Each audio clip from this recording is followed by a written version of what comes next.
Welcome back, folks, to AI FYI, your friendly neighborhood podcast for all things AI. Today, we have a very exciting topic. I think something that maybe we're not very familiar with, and we're all kind of learning together a little bit. But love and AI, or AI and relationships, AI girlfriends, AI boyfriends. All right, I'm going to try that again. Welcome back, folks, to another episode of AI FYI. We are your hosts, Kieran, Andy, and Joe, and we are your friendly neighborhood podcast for all things AI. If you want to learn about AI, if you want to know how it's impacting your life, come on down and listen to AI FYI for all of your AI needs. Today at an AI FYI, we are talking about love and AI. So we may have seen this, may have heard of this, but how is AI impacting our relationships and, more importantly, the love that we have for other people? Okay, I'm going to try that one more time. I'm not sure how much we're talking about like human to human relationships. I feel like we're going to be focused very exclusively on like the love robots, virtual relationships. Yeah. But I did like both of the takes you already did of calling us your friendly neighborhood AI podcast. Because we are. Yeah, I like the we're way cuter than the other ones. Yeah. Okay. All right. Take 3. Welcome back, folks, to your friendly neighborhood AI. No. Hey, everybody. Welcome to AI FYI, your friendly neighborhood podcast all about AI and machine learning and how it impacts you. We're your hosts, Kieran, Joe, and Andy. Kieran's a software developer and a human-computer interaction engineer. Joe's a product designer with a bunch of machine learning experience. I'm a product manager who's been working in AI for a decade. Between the three of us, we're kind of your local AI experts. Today, we're going to be talking about a topic that is super cute and super weird. Kieran, tell them about it. We're talking about AI and relationships. So you may have heard about this in the past. You may have seen this in pop culture. But what is it like to date an AI robot? And we're going to be talking about some research, sort of what's the state of these applications, how are they healthy, how are they unhealthy, and we'll be talking about the technology as well. So what is some of the machine learning and artificial intelligence technology happening behind the scenes, a little bit about the history, and we'll talk a little bit about what's coming down the road and what's next and what some of these teams that are building AI chatbots, what they're focusing on for the future. We have a lot of content for you guys. This is actually going to be a 2-parter. So this is the first of 2 parts that we're going to go into AI and romance. We're going to talk about some examples of real world AI relationships, types of AI that people actually interact with to replace or enhance a romantic type relationship, and maybe dig into some of the dirty, exciting, juicy details of these AI relationships.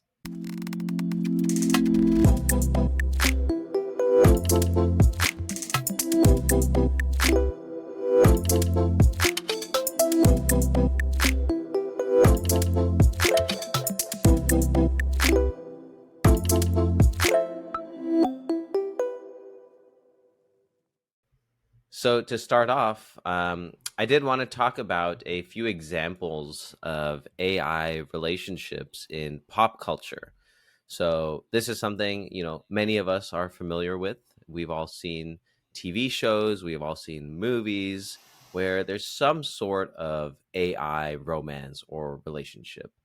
As we were doing our research for this episode, the first one that actually came up to me is something that is very near and dear to me, to my childhood.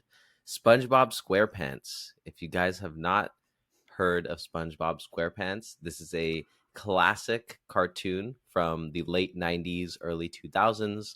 They still have shows, but I will say season 1, 2, and 3, those are the OGs. So if you haven't seen SpongeBob, watch season 1, 2, and 3.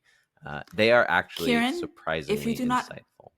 edit in the little like intro music to SpongeBob at the beginning of your section, I'm going to be mad at you. I wonder how that works with like trademark or copyright. Doesn't matter. We're not getting in trouble. We have 5 listeners. Yeah. So, one example I wanted to start with of AI romance in pop culture is SpongeBob SquarePants, which is a hilarious cartoon from the late 90s, early 2000s about an underwater city called Bikini Bottom with a yellow sponge is the main character. SpongeBob SquarePants is a character that goes through all these crazy journeys and adventures underwater with a bunch of his friends. And one of those characters, his name is Plankton. And Plankton is the evil genius that is always trying to steal the formula for the Krabby Patty from the Krusty Krab, which is SpongeBob's work establishment. And Plankton has a competing restaurant called the Chum Bucket. And Plankton also has an AI wife. So in the show, Plankton has a big computer in his lab that he frequently talks to and actually refers to as his wife.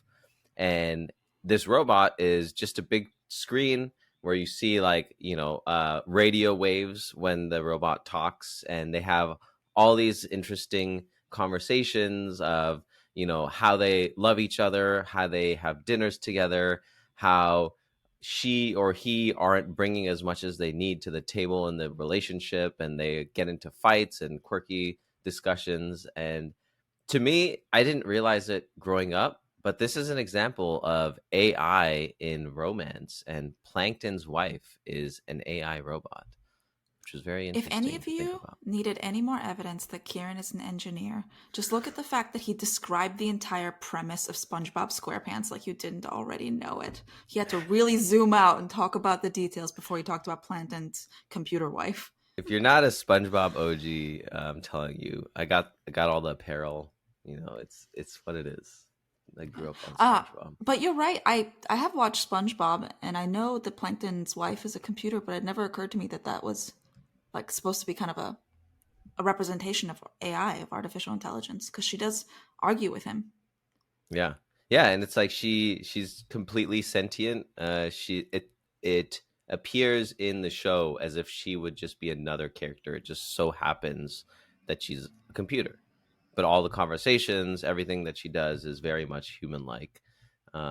And yeah, this is one example. So getting into other examples, I think you start to go in a lot of different directions. So there is cases like Westworld. If you haven't seen Westworld, again, the premise is there's this theme park with a whole bunch of animatronics, but these animatronics are really, really good. And so that feels like they're actual humans. And humans will go visit this theme park and do all kinds of things. And they'll go on these adventures. And, part of it is they can, ride horses around and, get into battles and, gunfights like the Wild West. But part of it is also meeting significant others or having relationships with some of the robots in this world.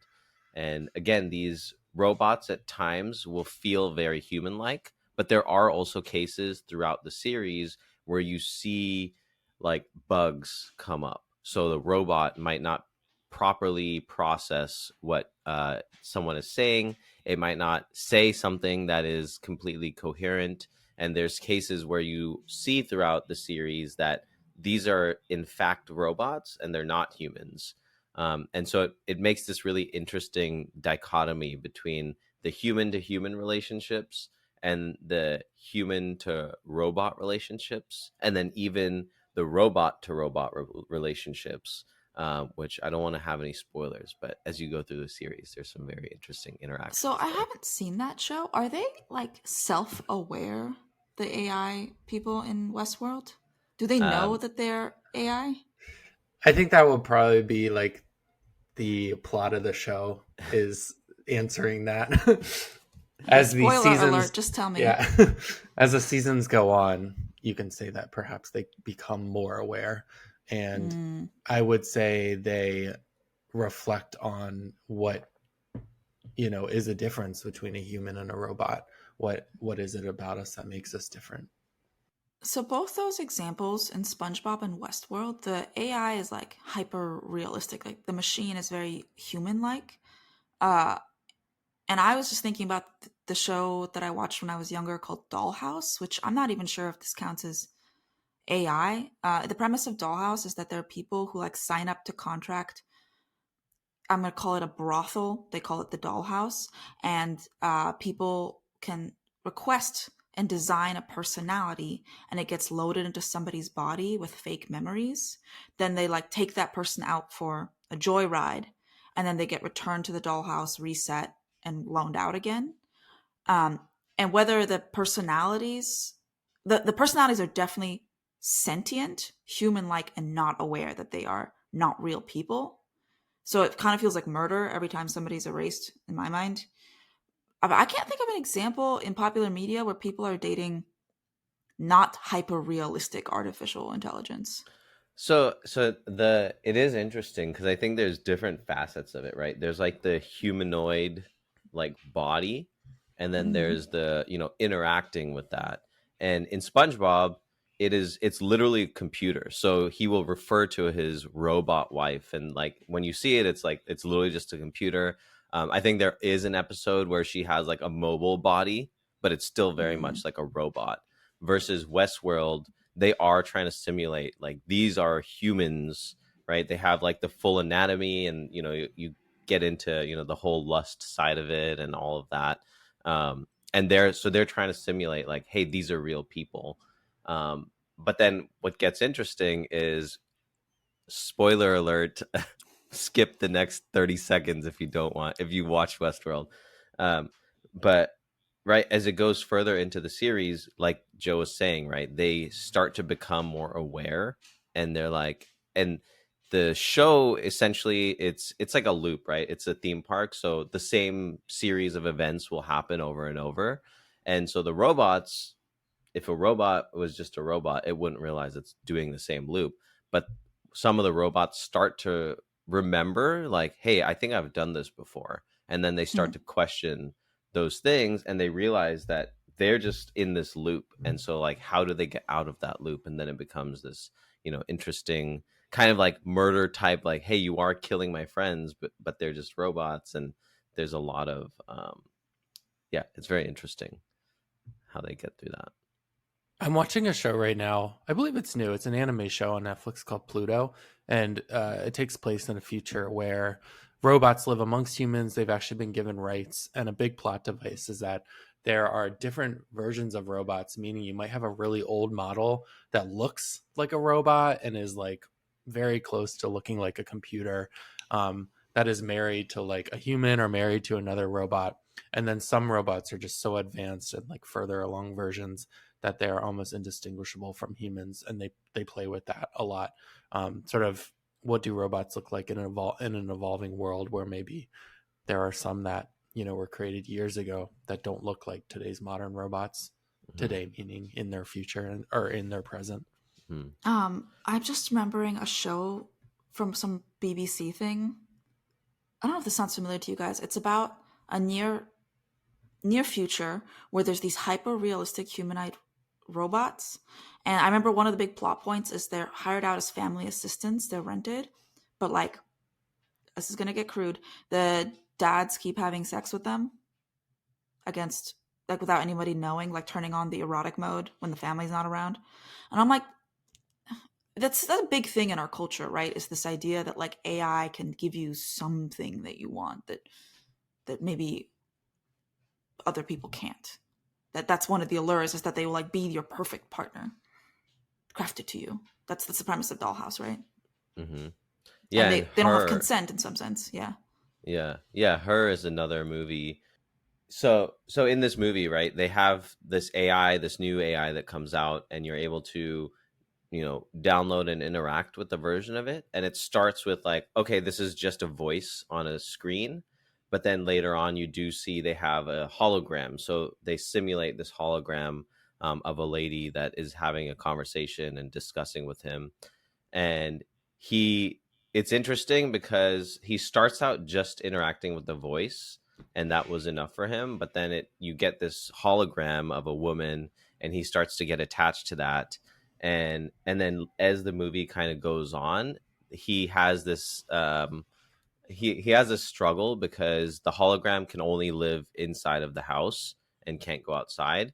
And so he's always talking to her on the phone when he's out of the house, and then when he's in the house, he's interacting with this hologram.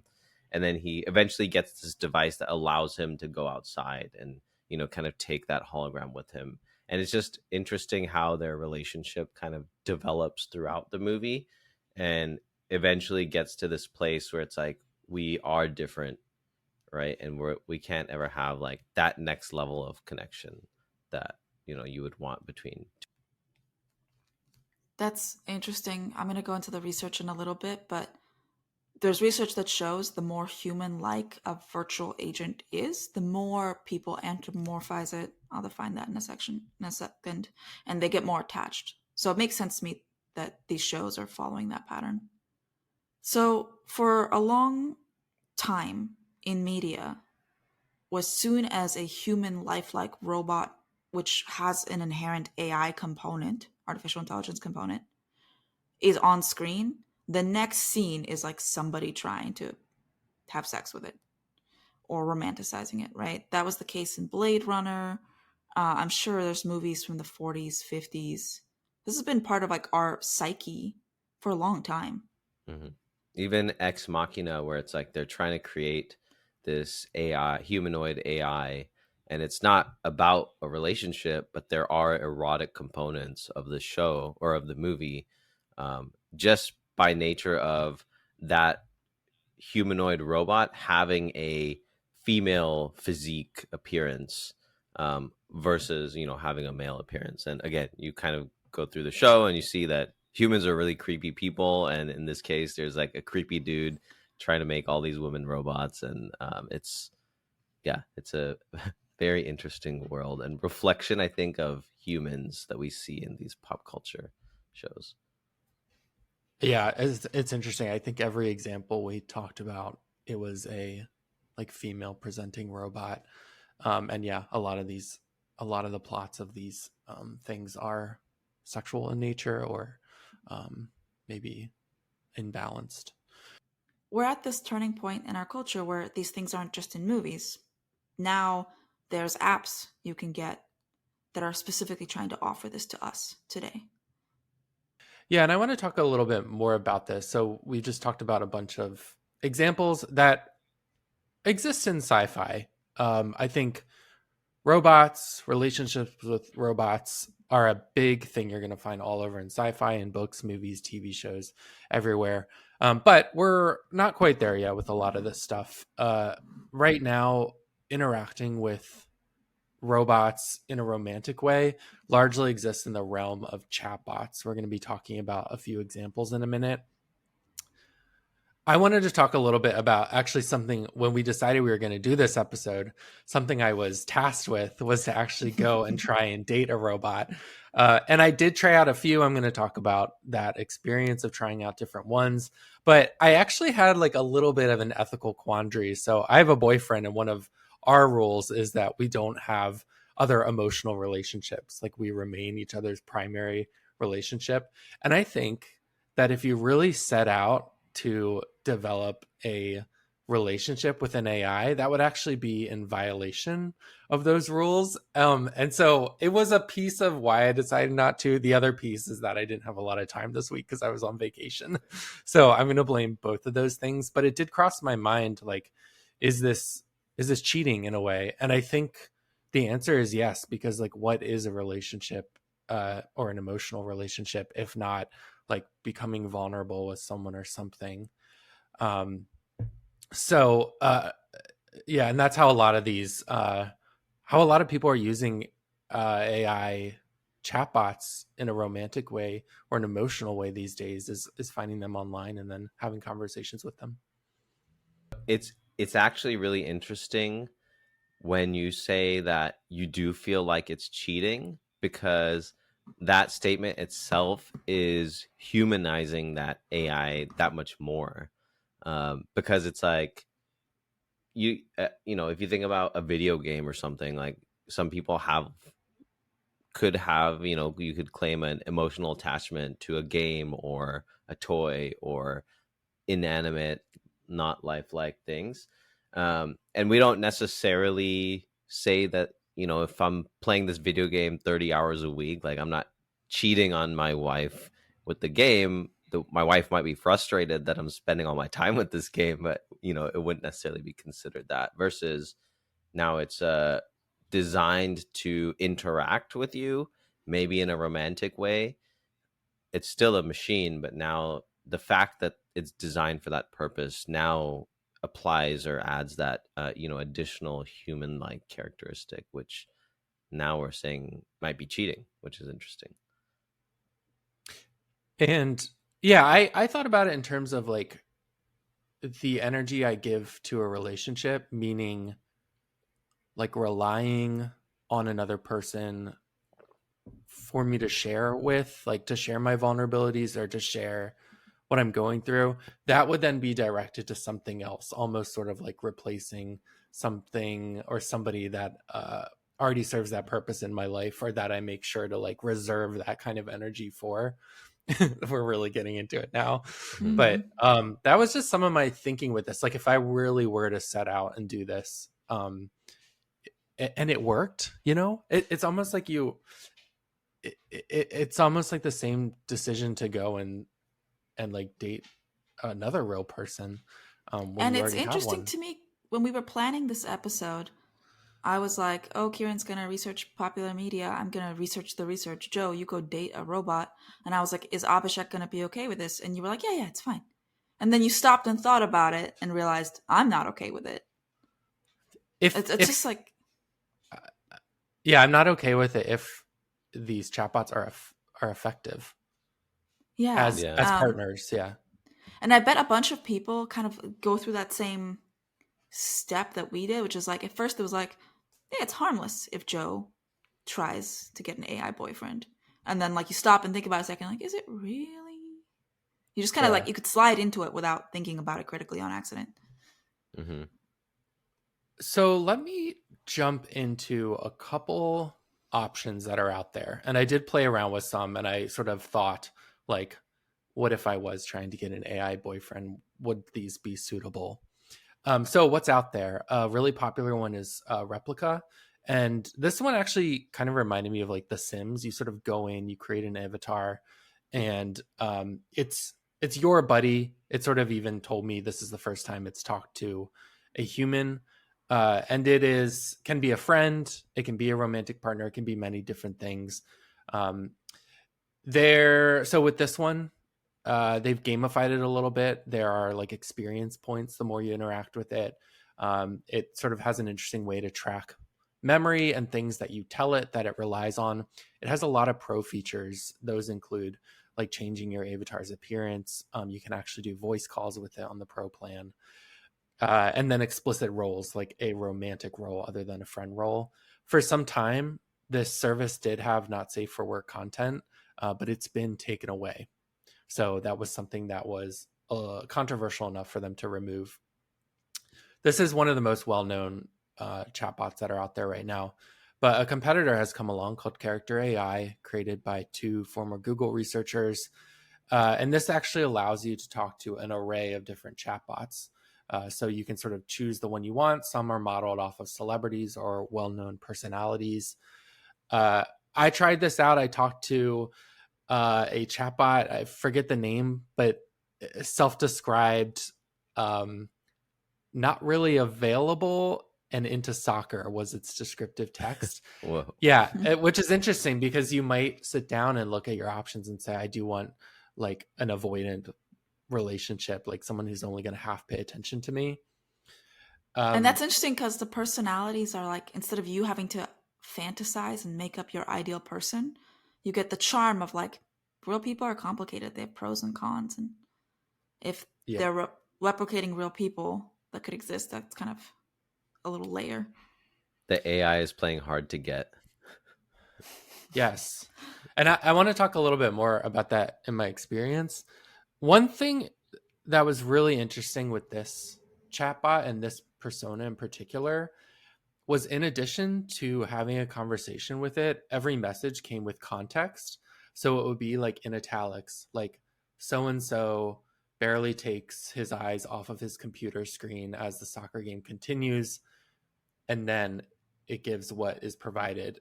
And at one point, it described the chatbot getting up from its chair to come over and talk to me. So there was like blocking and actual like stage direction, which Whoa. if you're in for the fantasy and the story, that's really cool because it adds deeper context to the narrative, not just like imagining you're talking to a server somewhere. It's like helping paint a Wow. setting for you so that you can feel that more of that real life interaction. That's right. Somebody tell the romance novel girlies on TikTok. They'll go nuts. Yeah. It actually reminded me of a romance novel. I even think it was like describing the weather outside. Like it's a dark, rainy night. Like your boyfriend is sitting at the computer watching the soccer game while you're on the couch, like behind him. That was the setup, which paints a picture. And, you know, a thousand, whatever the saying is, a picture paints a thousand words. Okay, so there's more that are popping up. There's a couple of other services. One called Chai, Peridot, and Soulmate are others I saw that are common. We're also seeing, so just in the past couple of weeks, it feels like OpenAI is getting into this game with the ability to create customized versions of ChatGPT that could be used for something like a romantic partner. And then big players like Google Bard and Meta as well have chatbots out now. I know Meta is trying their hand at these different persona chatbots, many of them based off of celebrities. And then Google Bard. Some of these are probably really hard to have a relationship with, but they are options and could form into something that is more, available as less of a personal assistant and more an emotional relationship. It's interesting to me how much effort humans are putting into creating not just like there's the romance aspect, but I think generally, like companions for humans with machines. And I think it speaks to, again, part of what I've actually been having this discussion with my wife separately from all of this, but just how social media and, the way that the world has been moving today has really been separating people, right? We have like, oh, Facebook connects people and, all these apps to, Mm-hmm. get you closer to your friends, but it's like, it's actually really disconnecting because everything I'm doing is through a screen. Yesterday I had a Friendsgiving and, we all just brought food and had a potluck and hung out and played games. And it's like, there's nothing I've ever done online that could simulate that sort of interaction with people. But there's a lot of people that don't have those types of options or interactions in their lifestyle. And so we're now creating this sort of facade with machines. So people have that type of interaction and stimulation that they get from other. So I don't know. It's just really interesting to me that this is such an important part of human life that we're actually spending significant amount of resources like open AI, which is like the, leading generative NLP model, is like trying to figure out like how can we help, people get companions, whether it's romance or friendship or whatever it is. Um, we kind of, I asked myself, like, have I ever been in a romantic relationship with an AI? I thought about it and I realized I haven't, even though I've had a lot of opportunities. So there's a video game out there called Stardew Valley where you like, it's really cute and simple. You play a little farmer and it's like a farming simulation and you can go make a bunch of different choices and interact with all the members of the community. And I always get like really invested in getting all the little Junimo spirit things to work for me. Joe cross stitched me a custom Junimo for my birthday a couple years ago. It's really cute. Um, and in the game, you have the option of romancing any of the characters, and eventually you can give them like a seashell necklace, and then they can marry, and they'll make kids, and that they help you at the farm. But even though I've logged an absurd amount of hours into this game, according to Steam, we're talking hundreds. of hours, if not thousands. I've never romanced any of the characters. And when I go onto like the forums or whatever, because I'm trying to figure out how to get the like special pickaxe or whatever, so many people are really invested in their relationships with the little avatars and people and who they're romancing, and they'll play through multiple times to have different marriages. And that just like was never of interest to me. Um, Part of the reason for that, and I don't know if this is true, is like I do have a pretty rich personal social life. I have a loving family. I've got great friends. So I don't like when I play video games, I'm just kind of like vegetating, and it's a little bit meditative for me, and like it's fun, but I don't need it to necessarily like fill a social hole for me. And it might be actually messed up of me to even think that only people who use AI, like these little avatars, are filling gaps that they experience in natural life. But that's actually the premise of like all the research that I did. So if you guys are down, I'll explain. I am kind of right there with you. Everything that's been said, like these chatbots didn't really do it for me, and it'd be hard to imagine that they would if I was looking for a real relationship. I am also someone who has real relationships in my life, so some people this might be enough for them. For me, it's not something I'm about to rely on. But there were a few things that tell you these aren't humans. They would make up weird responses sometimes. Right off the bat, they make it very clear that they're there to serve you or to be more of a personal assistant. Very different from how like a friendship or a real relationship would form. And so I would say, broadly speaking, it all felt a little too low stakes to be like a real relationship. There is the fact that you're trying to enter into a relationship with something that like cannot leave, which I think is a big part of real relationships. Is you can go up to someone and they can walk away, like a human can walk away from you, but these chatbots are always going to be there, and so it doesn't actually foster real vulnerability or like real trust. And that's something I don't think I could easily like forget about when I'm interacting with these. Something else that I thought about is that a lot of these chatbots have guardrails, and we get into a little bit of a tricky subject here because we don't want to have chatbots that are dangerous or spread misinformation or use certain language, or spread conspiracy theories. I mean, you name it, chatbots can get pretty horrible. But I do think that there is something like very raw about human connection and the humans that we interact with in a way that like clicks with your personality. And like, especially in a romantic relationship, there are secrets in it and ways that you talk only with that partner, or things that you might say that aren't really nice. And like, I just don't really see any chatbots currently that like go there. I'm having a hard time explaining that, but hopefully. No, I think I mean I think I get what you're saying, and again, for me, right, with my wife, we fight about things all the time. We critique each other on different things, and I think those challenges are things that have helped me grow as an individual in our relationship, and that's really something that, at least again personally, I'm looking for in a relationship, is this other person is going to help me improve over time and become a better person. And yeah, again, I haven't interacted very much with AI girlfriend or chatbot in that way, but to me that would be a big challenge, right? Is how much is this machine or this individual, if you want to call them, right, going to challenge you and your opinions versus being like a yes man or yes woman to say like, okay, cool, yeah, you are great and amazing, and I'm here for you. And I'll just say that at least two of the three of us are pretty much domain experts in natural language models. And this is a technology that, like, I believe we're very close to being able to do the prompt engineering. We'll explain what that is in a second, to make that kind of challenging relationship possible. Yeah. Will it meet the needs of the average person? I don't know. I suspect not. but we'll see. So I had kind of like approached this as like, how did we get here? How did we get to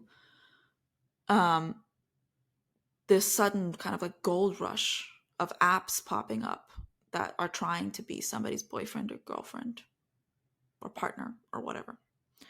And I was like, opened up my laptop and I pulled up archive and all these paper repositories, and I was like, I'm gonna get the dirt and I'm gonna find out that like when you date a robot, you're like 40% less cool, something.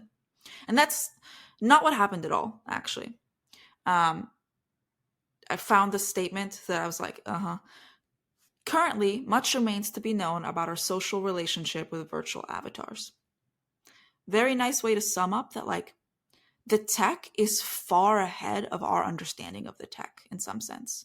So just like we accidentally gave Gen Z cell phones and internet access at a very young age, and now we're realizing that might not have been very good for their childhood development, some of that is happening with these virtual agents. Lots of people are having daily interactions with these things, but like there is no research. And it makes sense because there's ethical considerations about doing research on people's romantic lives and getting them to fall in love with, trying to get them to fall in love with a chatbot. Like, good luck getting that approved. And the tech is just moving faster than like the scientists studying the impact of the tech can study. But I'll pull up what I read a bunch and I kind of synthesized it into a little story for myself. I will tell that story in a couple parts now. So, what we're discussing about when it comes to love and AI is anthropomorphism. And anthropomorphism is a big word that means the attribution of human traits, emotions, and intentions to non-human entities. And you can do this with a bunch of stuff, right? Like you could, when you think that your dog has people personalities and values, you're anthropomorphizing your dog.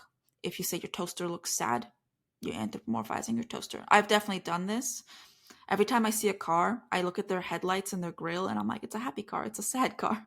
Like that's part of the aesthetic of a car for me. Yeah, if you've ever seen the show BoJack Horseman, it's a anthropomorphic world where all the animals can have human-like characteristics. And there's an inverse process, just to note that anthropomorphism can also be the dehumanization of humans, right? Like these things are not always correlated, not at all, but you can think of it as like if people are able to look at a cute little microphone and be like, oh, it's like a cute little baby, and then they can look at a person and be like, you're like a robot, and like detract from their human value. Our brains can do that. Okay, it's called anthropomorphism. So how did we get here? Well, a big talk for a few years now is that men are hella lonely. We talked about how a whole bunch of like the popular media sees the AIs as being women and men as the customers. There's some truth to that because so the Pew Research Center 2022 study found that 30% of US adults are not married, living with a partner, or in any kind of committed relationship. Half of young adults are single. And the data is really weird. It's 34% of young women and 63% of young men are single. They're trying to figure out why that gap is so big. Part of it's like younger women are dating older men. Younger women are dating each other more. Like there's reasons why they have that. They also looked into it and said that 15% of men report having no close friendships, which is 5 times higher than it was in 1990. Wow. So if you think about it, 6 in 10 young men ages 18 to 30 are single. Mm-hmm. That's a bummer. That's a lot. Yeah. I mean, that just makes me sad for our society, right? Like relationships are wonderful, especially when you're ages 18 to 30. You grow so much from partnerships you have. You learn so much from the people you're dating. And that 6 out of 10 young men just don't have that at all. It's sad. Mm-hmm. There's also research that lonely people are more likely to anthropomorphize. So I came across a study where they made this like little robot called Floby, and they had like a control group and a test group, and they asked people to self-identify their loneliness, and they also tried to quantify loneliness. And they found that like the lonelier you are, the more likely you were to anthropomorphize this robot you were interacting with. Interesting, right? Kind of makes sense. But then I found another paper that built off of that lonely people are more likely to anthropomorphize robots the more they look like people. So this study put like 3 robots. One was just like a little rectangle. One was like one of the little robot dogs, and one was like a little like humanoid object, and studied people interacting with them. And I'm going to quote it. Bootstrap multiple regression results revealed that although the unique effect of animal likeness on anthropomorphism compared to human likeness was higher, lonely individuals' tendency to anthropomorphize the animal-like robot was lower than that of the human-like robot. So, putting that into plain English, if you're not that lonely, you really like the robot dog because it's just cute and kind of reminds you of a dog. If you are lonely, you really like the robot person, and you anthropomorphize it way more than the not lonely person does the dog. There's a table that showed this, like little charts, and I was like, oh man. And get this, if you are lonely and you're participating in anthropomorphizing, you are more likely to spend money. They also, in these studies, ask people, like, what's your likelihood to spend on these robots and stuff? So it comes as no surprise that Google Trends shows there's a 2,400% increase in like 3 years in search interest for AI girlfriends. Wow. It makes sense, right? If we have a whole bunch of lonely ass men, and the research kind of shows, even as nascent as it is showing that lonely people are vulnerable to ascribing human attributes to digital objects. There's a lot of money to be made. So I'm curious then, like, what you think is, like, what's the future here? Do we think that now 60% of men are just going to be in relationships with, AI, and that's like the reality moving forward? Or do you think there's going to be some trend to combat that, whatever that might be? I don't even know how you would go about like forcing women to date men, or like forcing men to go find physical human interactions. I don't know. Well, both Joe and I, and all 3 of us, said that, like, when we've tried to interact with these creatures, I'm calling creatures, these AIs, they don't scratch the itch for us. And we come from privileged positions where we're not lonely. I don't say, the 3 of us. I can't fault any lonely person for trying to soothe their loneliness, but like, on aggregate, this is not good for our society. We'll talk more about pros and cons there. I wonder what's going to happen with the tech, because all these researchers, like, I found somebody's doctoral thesis about this where she said, like, first, there's an issue of consent. The technologies create to respond to us, but to date, they're not created to disagree with us. As our connection with these technologies becomes more intimate, i.e. sex, robots, female characters in video games, and haptic technologies in VR, the issue of lack of consent becomes an issue. This leads to the second ethical issue, machine consciousness, which raises awareness in the importance of how humans treat technology they're interacting with. The ethical implications are important to consider, since we live in a world where the non-human coexists with us. They are active social players, and they must be treated as such. Mm-hmm. This was a doctoral thesis for somebody, so they're probably about 24 to 26 years old, and they're thinking about this, and they spent their time. I highly doubt that the developers of all these startups trying to make AI bots are thinking about, do I need to worry about the consent of the bot? Yeah. I'm just going to go on the record that I don't think we're ever going to achieve this sort of consciousness where we really have to worry about, like, is the bot consenting? But I think it hurts people when they anthropomorphize an AI and then dehumanize it by treating it poorly. I think that's damaging to the person participating in that process. Mm-hmm. Being nice to robots, 1, being nice to your LLM makes it perform better, and 2, it makes you a better person. Say please and thank you to Siri. Please and thank you. Yeah.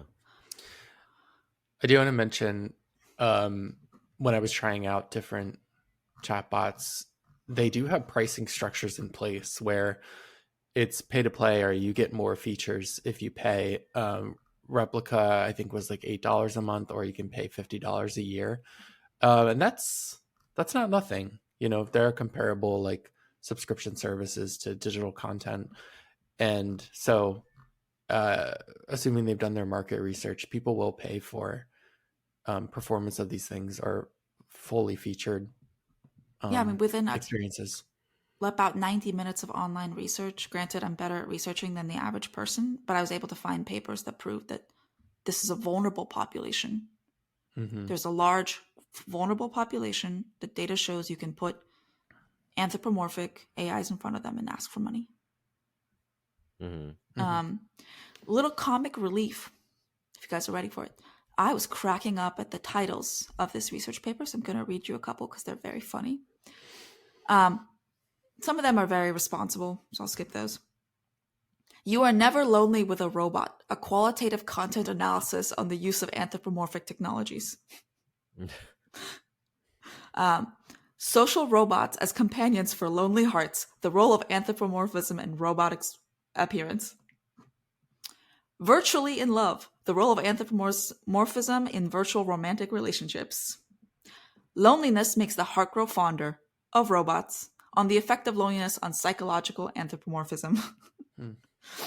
I was just cracking up. It's actually wild that all of them have this component of loneliness or companionship, or the fact that we just want something to interact with as humans.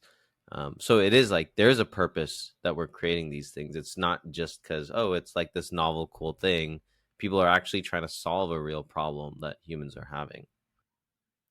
And what's interesting to me is, as I was researching this, there were two types of like major families of papers, like two departments in the university. The human-computer interaction nerds, the U's of the world, Kieran, were like, this is a real problem. People are experiencing loneliness, and these virtual agents could be a way to treat that problem, which I think is a valid take.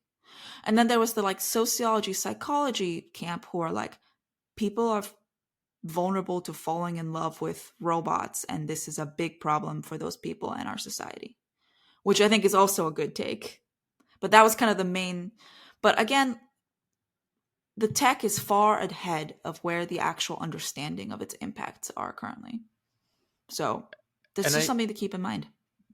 I think this does get into, larger conversations we've had on the pod about like, this is another technology, and it really is about how we choose to wield it. It can be used for good and bad. It just takes some consideration of safety. And it's heartening to hear that there is research happening and that there are common themes popping up, particularly around loneliness, so that, as we go invent the future, it's going to remain top of mind, or we have started to identify the pitfalls that we need to address. All right, so that wraps up our part 1 on AI and love and relationships. So we're excited to talk more about these different topics. We're going to get into a whole nother set of topics on this larger topic. So stay tuned. But for now, you can find us on anywhere you listen to podcasts. Please listen, rate, share, and subscribe. We'd love to hear from you. Please email us at aifyipod@gmail.com. And we'd love to hear from you on what to talk about in future episodes. So until then, thanks again for joining, and we'll talk to you later. Bye. See ya.